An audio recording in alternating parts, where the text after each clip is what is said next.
everything that we're doing here, the Black community and the Indigenous community coming together to tell you in your face that you gotta respect this. We're humans. Every single one of us, we're humans. You may say this is private property, but it's private property on stolen land. The disposition of land is colonization, and we were two populations, Indigenous folks and Black folks, who were affected. Our populations were affected differently, but very similarly through the same process. It only stands to reason that we should be working in solidarity in an act of decolonization, for liberation, for self-determination. And I think here at Tent City, it has been a wonderful, amazing example of that.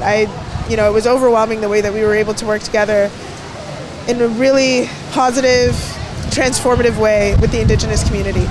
In the Underground Railway, actually Natives had a hand at getting people across the border through reservations, because the police couldn't go on the reserves, and it was an easy way for them to get across. So we've been in solidarity with Black people for a very long time. This sort of solidifies and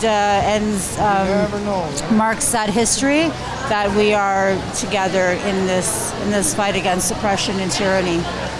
New nation-to-nation alliances need to be made, and one of the things is that like the violence we see on the Iroquois homeland is not something that we as the Haudenosaunee or the Ongwe-Owe nations approve of.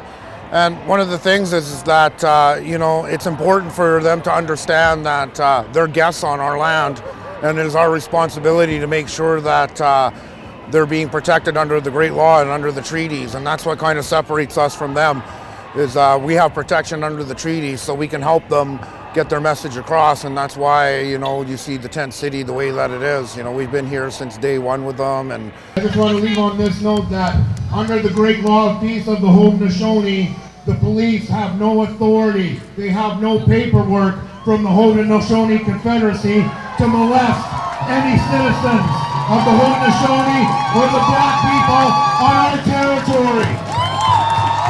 Yahweh, stay free.